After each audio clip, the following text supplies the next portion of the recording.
Hello, everyone. My name is Alan Constant. I live in Albuquerque, New Mexico. I'm here with Paul Rowland, who lives right outside of Tokyo, Japan. We'd like to welcome you to another version of Conversations about Art. And today we are talking to Amy Stone, a abstract painter from Washington, correct? I live in Washington, but I will always be from New York. Okay, well, that's good. I mean, there's a lot happening there with art, so it's a good place Yeah. to be from.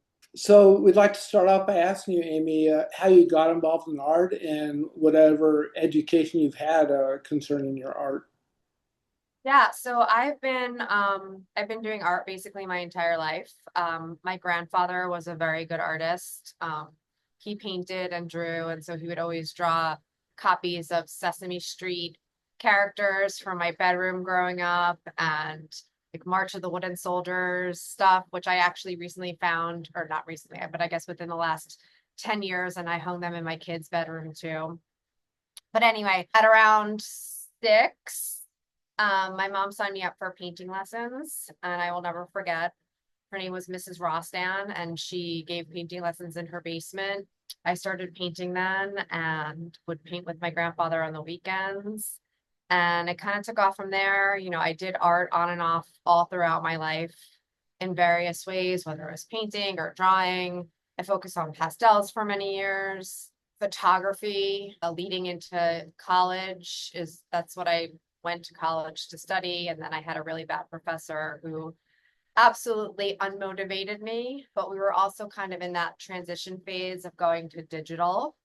And I couldn't really get behind it because the part that I loved was being in the dark room. And so I started taking more of painting and drawing classes in college and quickly switched my major, studied that through school, graduated, moved to New York City, tried to make a career out of of being an artist, but was super intimidated by the art scene there. Also, I couldn't afford to do anything. So I ended up waiting tables for a year until I thought that it was time to get a real job. And then I kind of took a hiatus from creating for about 10 years or so. Hadn't picked up a paintbrush since 2021 or 2022 until my youngest son was born in 2016.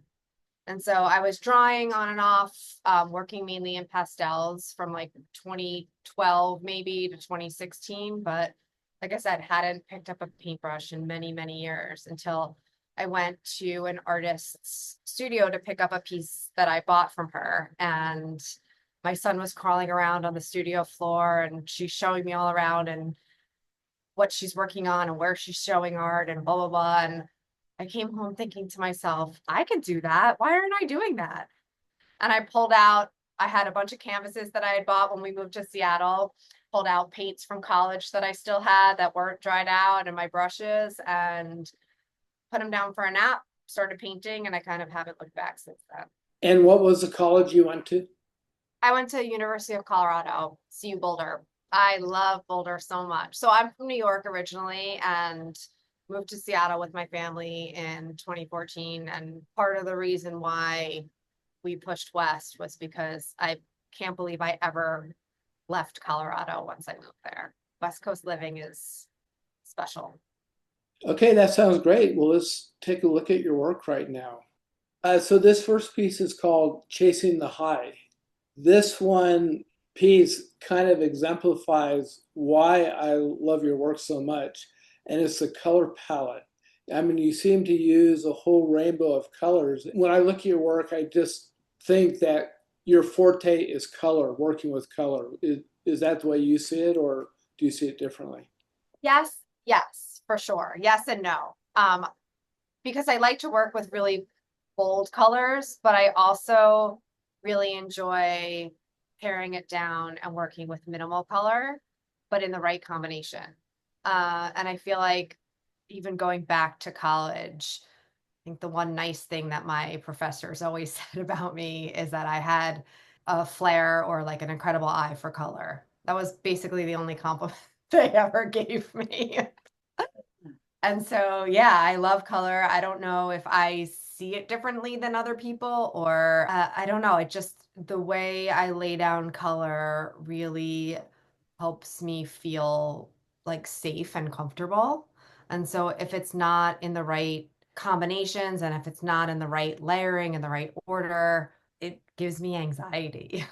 And so this is kind of a way for me to move through that and to give order to things, I guess. I mean, I like to surround myself in my own home with art that makes me feel comfortable, at peace, happy.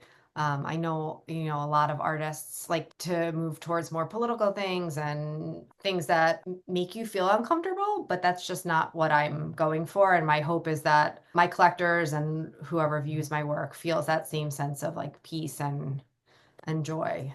So this piece is 48 inches by 36.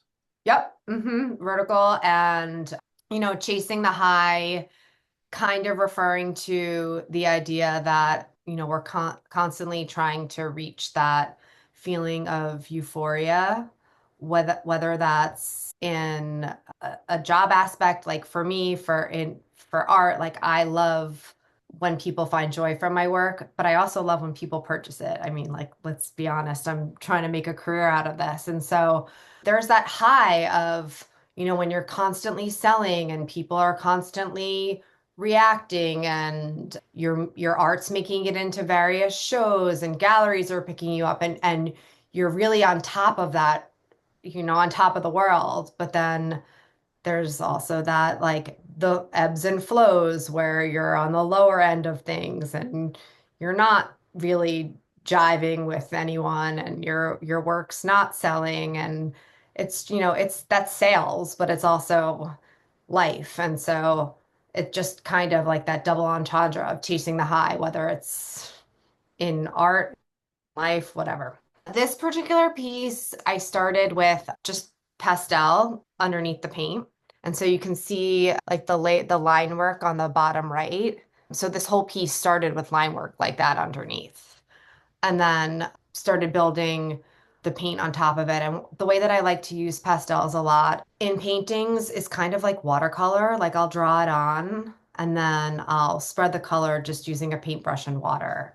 And I kind of really like the effect that that gives. And then I'll go back in on top of some of the other layers of paint and do some more line work just so the colors really pop, but also it gives it a truer feeling of depth than I can get with just paint. I was just gonna say, it feels like especially that red up in the upper right, it feels like it just projects out towards you. So I do get a real sense of depth from this piece. Thanks. This obviously is a different format. I mean, how often do you work in this kind of format? I love working like this. I feel like these long, narrow canvases really give me the ability to tell a story.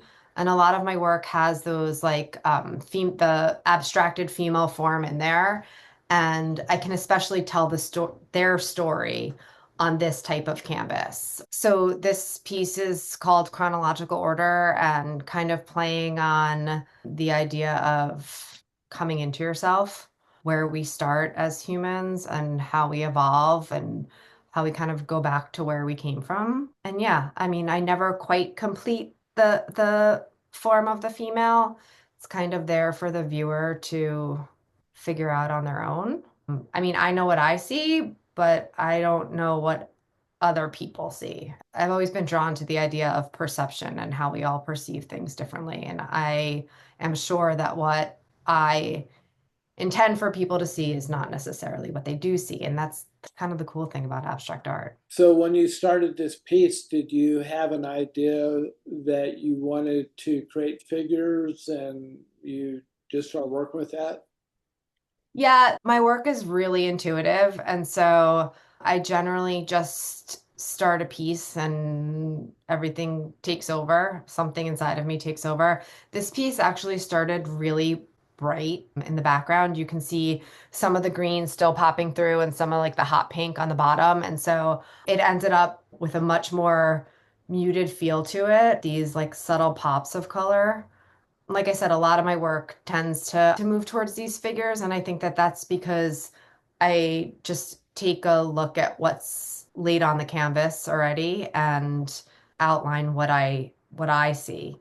Like I used to just stare at the floor. I'd look at the floor and be like, "Oh, I see a giraffe," or "Look over there, I see this or that." Even like at the weird corkboard ceilings or whatever, I would make my own little stories of what's going on up there. And so that's kind of what I do when I paint like this and when I make these outlines is I just line work over what I see. And did you start with any kind of sketch, I just like, started with the blank canvas. and just let it develop as you went along? hmm And because even when I have an idea and I try to follow through with everything just always changes and evolves. And it's kind of like an art is like life situation. Oh, Amy, I just wanted to ask you a little more about the format of this. It's hmm landscape, and usually we do portraits and people in portrait. Um, I was intrigued by how you said that this allowed you to tell a story or a narrative. Could you tell us a bit more about that? Yeah, I mean, you can see the multiple figures in the piece, and as I mentioned before, kind of just telling the story of like where all of these different, I think that I probably end up painting women because I'm a woman, and also the female form is much more beautiful to me. This is just the idea that our story is forever changing and evolving and coming back to where we started. Amy, could we come back to color? I think we will do that quite a lot, but hmm I'm just enamored by it, as well as Alan and all of you other viewers as well. Can you tell us more about where you think your flair for color came from? I really don't know. I think it's just because I've been playing around with it all my life. I've been using it. Like I said, just the idea of all of these colors in these orders making me feel comfortable. A friend of mine offered the term at some point synesthesia, and I like started looking into that a little bit. We're all drawn to color differently.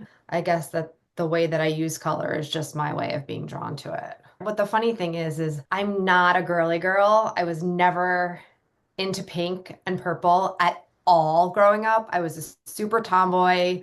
I never wore pink and purple. Pink, I think, is in every single painting I've ever done.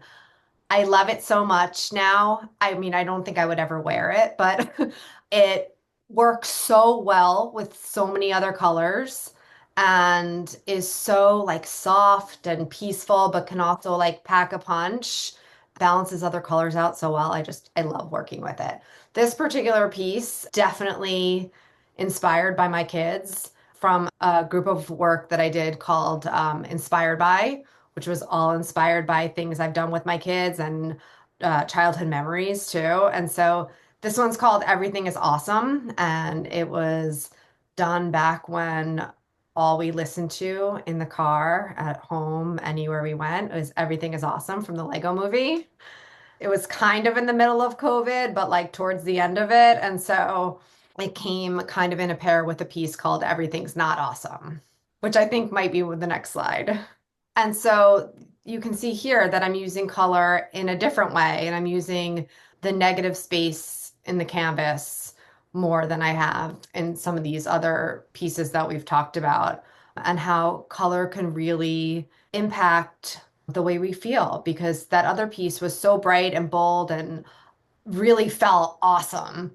And this piece feels solemn and sad, but in still a very beautiful way, I think. Yeah, what kind of responses and reactions do you get? Because seeing these in contrast now, you're right, the emotional effect is quite noticeable. I hmm can feel it. So many people that purchase my work tell me this is the first big art purchase I've ever made, or this is the first real piece of art I've ever owned. To me, that's everything. I mean, that just means so much. Most people come back for more, which is the best feeling. When you're working with colors, do you keep trying different colors till you get a combination that works, or do you just have an intuitive feeling, oh, hey, right here, green is going to work, or blue is going to work? I mean, how does that work for you?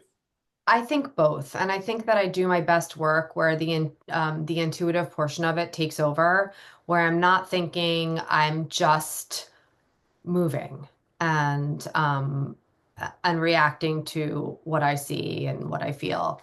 The times in the studio where I really have to think of, oh, what color is going to look better here, and I'm trying all these different things and it ends up like a muddied mess. I kind of just walk away for a little while because that's not when I do my best work. And there's times where I've walked away for a couple months, because nothing's jiving, it's not working, and I can't force it.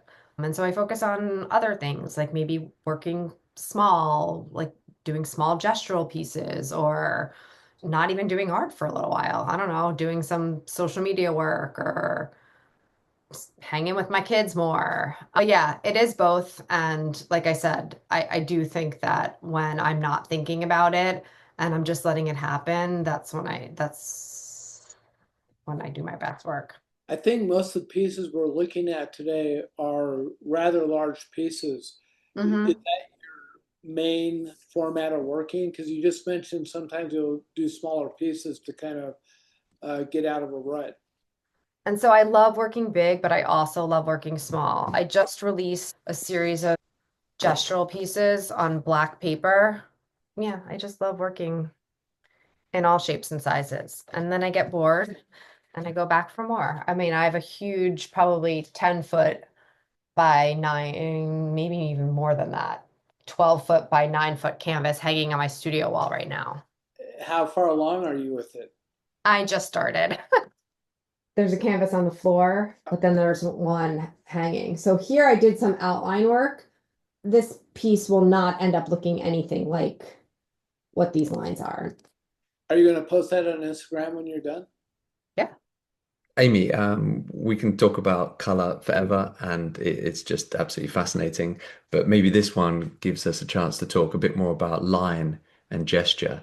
And I saw a Mhm. couple of your videos on Instagram, and I just love watching you paint. Can you talk us through the process of using line and gesture? A lot of it is just kind of following the line work that I see from the color that's there. And so a lot of it's just building on what's there and then taking away, because if the line work is too heavy in places, it just doesn't work in the piece. And so a lot of it is building on the line work, and then I'll lay down more color, and then I'll take out more color, and then I'll put more line work in, and then take more line work out. And it's kind of a combination of paint at this point, but then also you can see like the smaller marks, the thinner marks, those are all pencil and graphite and pastel pencil as well sometimes.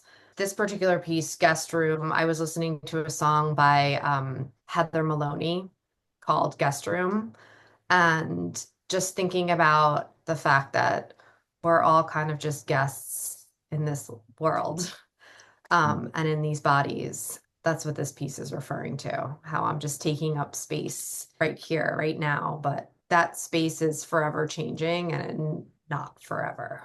Wow, that's fabulous. I just had a little fantasy of you putting this in the guest room of your house, and each guest that comes along paints another line or something. Oh, that's such a good idea. I love that. A nice collaborative artwork there for you. Yeah. This looks like there might be a figure in there. Is there a figure, or is that just my imagination? I mean, I see a figure. I almost see multiple figures. But again, what I don't know what anybody else sees. And so sometimes I'll take other people's work and I'll like screenshot it, and then I'll draw lines around what I see, and I'll send it back to them and be like, this is what I see. And they'll be like, oh my God, what are you talking about? And so yeah, I see that there could be multiple figures in this particular piece. One central and then one maybe off to the left a little bit.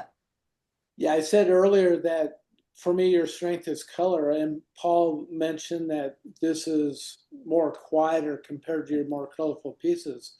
But even this, and the way the tones relate to each other, it just looks so pleasing. Again, it's not as colorful as the earlier ones we looked at, but it's just as strong in a different way.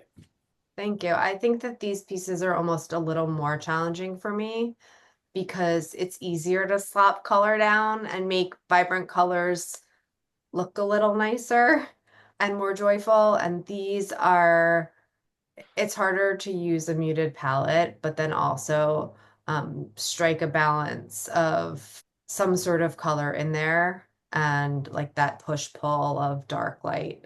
I guess there's a risk in being subtle in this way, especially maybe on Instagram, because a color will, jump out at someone and make them stop in their tracks. Do you ever notice any difference in the kind of engagement between the different kinds of works you post? I absolutely do. And I think it has messed with my mind so much.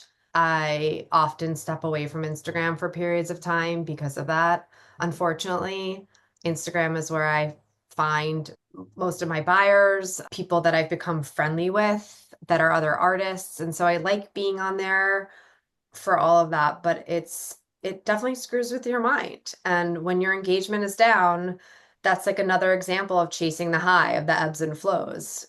So when your engagement is up, you're like on the up and up. And then when your engagement is down, you're like, oh, why doesn't anybody like my work? But and you just can't let it get to you. And I really have tried not to, which is why I'm constantly playing with this subtlety versus like, or it's like minimalism versus maximalism, basically. It looks like you created a frame around the colors in your painting. I think that this ends up happening a lot where there's a uh I don't want to say central figure, but there's like a central blob of color basically.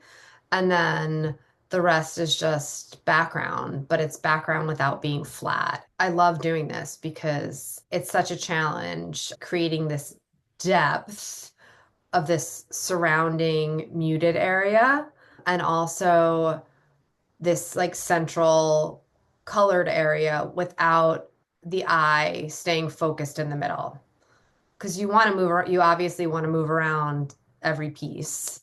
I think that this is successful in that with little hints of color kind of coming through the back of that like muted frame or background, as you say. I just looked at the title, which is herd immunity. And I Hmm. was thinking, when you're talking, it's like you're trying to corral the colors.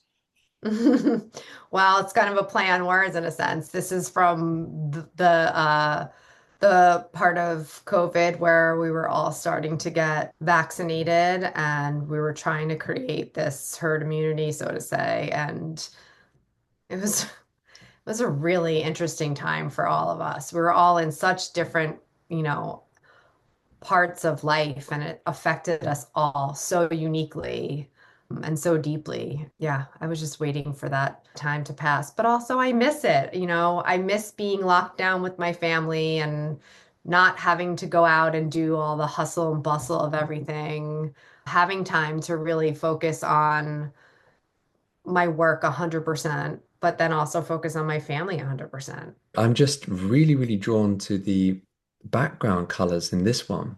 Of course, and again, as Alan mentioned, the sense of depth is very, very strong, especially for me with this piece. But the background colors are really drawing me. But there's something about the thickness of the brushstrokes, but maybe just the particular hues. And I'm also thinking of other older, more famous artists. But I don't want to say any names because I want to ask you. Who are your big influences in the past, but also at the moment?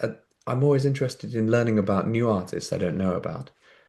I would say some of my biggest influences, not necessarily my favorite artists, but Basquiat for sure had a big influence on me, and I would say that it's more his color, and his like childlike gestural drawings or so have played a big part. Joan Mitchell, I absolutely love her work and her the way she layers colors. And there was an artist that I used to be obsessed with his work. I would never hang his work in my home, but I loved his use of color and the way that he was super playful in his work. And his name was Giuseppe Archimboldo. And he does really cool, like, face figures out of fruit and vegetables. And I just love the way that he puts things together. Those are, I would say that those are three of the biggest ones for me. Yeah, I wouldn't have guessed Archimboldo.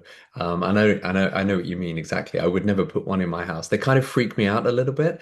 You were talking Totally. I know, like the textural quality. I can't remember what the particular aversion is, but when you talked about synesthesia before, I think everyone has synesthesia to some extent, right? Because all of our Mhm. senses are like intermingled and interconnected, and you Mhm. see a color and it reminds you of the taste. And my mouth is kind of watering as I look at this, but Archimboldo, it's something to do with the texture, and it really that makes me anxious. I'd need to look at one of your paintings to calm down. Oh, thanks. And then I think talking about more current up to date, there's just a ton of artists that I follow on Instagram that I kind of started out with and grew with. I mean, some of them are a lot more successful than me, and some of them are were like in that same line of growth and whatnot. And yeah, they've been super inspirational to me. Gigi Collins is one of them. Leslie Granger. When I first started, her use of color, I really was drawn to. Juniper Briggs is another one. My work is nothing like hers, but some of her color palettes I absolutely just love. The favorite piece of hers for me that she has ever done is hanging above my couch, and I got it like on super sale. I can't even believe I own it, and I love it. Wonderful. That's amazing. Okay, I can't wait to check out these people as well. This one's called Imperfectly. So where does that title come from? Well, that particular title comes from an Ani DeFranco song, or album rather, but also plays on everything that my work is. And so it's not only color, but it's this idea that there's no perfection is an impossibility. Because of that, balance is very untraditional for me. And I feel like I've always been trying to find that balance, but realizing that balance doesn't mean it needs to be balanced, if that makes sense. It's not a 50-50. And so I'm always trying to create balance on a canvas. But I think that a lot of people would look at this piece and think, oh, that's not balanced. I actually did a commission for a couple, and this guy works at Amazon, and he's very like numbers oriented and proper. And he said to me, I brought the piece over to their house that they could look at it in their space. And he goes, it just does not feel balanced to me. And I said to him, balance is in the eye of the beholder. And so, yeah, this piece is just playing on the fact that not everything is perfect. Things that are imperfect are almost more beautiful than things that aren't. And you can also see that there's like so much, these smaller color blobs and this little line work, but then there's these like bolder strokes, like broader areas of color on the other side. And I think that that balances the chaos on the right side of the piece. Oh, wow. There's so much going on here, but it's not busy. It does remind me of a cityscape, almost like a Saul Leiter photo, like through a kind of foggy window or something like that. You know, from New York, Mhm. and you've lived in very, very different places. Are you inspired by the places you're in, nature, things that you see? I'm just, it's the eternal question. What are you inspired by? But and you've talked and magnetic fields, not presumably, but is this from the music, from the musicians? This is, I do love the magnetic fields actually, but this is more about me looking into actual magnetic fields Oh, okay, fair enough. and It's a more like cosmic type stuff and black holes and Oh, wow. yeah, Okay, time tell me about travel that. and all. I mean, or quantum physics, whatever it is. I have no capacity to hold information in my brain at this point in my life. But I'm super interested in learning about these things because the idea of the fact that I'm like this tiny little nothing on this massive piece of rock or whatever that's spinning in the middle of outer space amongst all of these other things. There's no way it's just us, right? And yet we all feel so significant even though we're not really significant. Yeah, so this piece was when I was doing all of these research on like cosmic strings and magnetic fields and black holes. And like I said, I can't really repeat anything at this point because like retrocausal effects. I wish I was a scientist, but that's just not how my brain works, or a mathematician. I am inspired by nothing and everything, and that's what I always say. Everything, in a sense, is an inspiration. I love reading. I love being out in nature. I love like being outside and moving my body. I also love just being in my studio and painting. I don't see a cityscape here. I see a couple, a bunch of women, but that's just me. Well, I see that too, and I was Okay. gonna ask you about that because I see figures, Yeah. and it actually reminds me of Gauguin. Some of Oh, the work that he did. yeah. I think, as you were talking and as I just gaze at this, I think I'm reminded of why I love abstract painting so much. There's like a timeless quality to it. It's not pinned down in one particular time or place.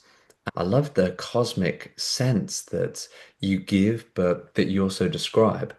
I can imagine someone 30,000 years ago on a cave wall being obsessed by a pigment, some earth, some leaves, that got wet in the rain or something, and just playing around with it. A kid maybe, and the gestures as well. It's a human being just in love with their eyes and beauty and wanting to touch stuff. So this is timeless to me. It gives me this wonderful sense of the breadth and expanse of time, but also space. Thank you so much. This is I think, one of my favorite pieces I've ever done. And it just went to a very happy home that I'm happy that it found its place. I just realized I've never seen this before, but that top right area where the hot pink and then the brown coming down, I think that's Wilma Flintstone. You should change the title. I know. It looks so much like her. Now I can't ever unsee it. Wilma! Did not expect that reference to come up in today's conversation. Okay. I chose this one also because when I first looked at it, I didn't see the face. Huh. I had to sit with it because it would just look purely abstract. But then the face just slowly emerged out of it. To me, this is so a face. And so that's the whole idea of perception, right? Like I don't even see the abstracted portion of it. I mean, I guess I do. Of course I do. And it's not realistic, right? But I feel like I've been painting this face my entire life in different color palettes and different formats and with different strokes, but she always kind of looks like this. And she always reminds me a little bit of my grandma. Yeah, the face is obvious, but I can Yeah. move in and out of it. Hmm. I could look at it and see the face, and but then I can withdraw and just see it as an abstraction. And I love the fact that it can vacillate back and forth. So much calmer. I love that blue. Absolutely love that blue. Amy, I love asking this question of artists. Forgive me if I'm repeating myself, Hmm. but what would your ideal exhibition or show be like if you had the choice of space? You could put anything you like there. What kind of things would you put there? The flow of it, the size. What would your ideal exhibition be like? I think it would just be, I really like my pieces against white walls, but I really also like some like brick and like earth tones mixed in there. I think that my work kind of like plays on that really well, like rustic style against modern. I was told once that my work isn't very cohesive. And I don't necessarily think that that's true, but I can understand from a gallery or a show standpoint that they may not be all the same. Yeah, but first of all, I don't agree that your work isn't cohesive. And we've clearly seen lots of links and threads and connections going through it. But also, that's the kind of show I want to go to. I don't want to see the same kind of stuff again and again. Well, I need to find you. I need to find more of my people, right? Yeah, I think that that a show that would be ideal for me would be one where it doesn't have to necessarily be like a specific theme. I just like putting stuff together that works but doesn't work. And that's kind of like what my life is. That's what my house is like, and so it'd be like an unthemed show, I guess. The theme is the mind of Amy Stone. Sure, yeah. I have work in a show right now up in near Bellingham, Washington, and Ferndale called She's So Collectible. It's curating a collection of this gentleman who has become one of my biggest collectors. His name is Richard Machin, and he has probably acquired a $500,000 collection of mainly female artists, mostly living female artists, over the past probably decade. This gallery chose 3 painters and 3 sculptors, and it's a really cool exhibit, actually. And so I feel like I would love a lot of my exhibits to be in that vein. And the exhibition would have to be called What You Perceive as well. Like I Well, and then this comes back to everything that I've been talking about the idea of perception. And maybe that would be the title of, right, the title of the exhibition. Yeah, I mean, to me, this is I can totally see the ladies in this. And I know that most people cannot. I But can see that's just man. the way my mind works, I guess. Oh, it's amazing. And yeah, you shouldn't pin that down. And I just love the openness and the invitation that you give the viewer, but also just the welcome that you extend to us to do with it what you will. Yeah, I've said before that it's kind of the viewer's job to finish the piece. And on that note, I think we need to start drawing this to a close. So, Amy, would just like to thank you for taking us for a walk through your work. I feel like I've known you in one way through Instagram, but now I have a fuller experience of who you are and what you put into your work. So, thank you so much. Thank you so much. It's very rare that I get to talk to people with an appreciation like this, where it's just so easy, and I loved it. Thanks. Well, I look forward to seeing what that big piece is going to look like. I, I promise I will send you updates. Sounds great.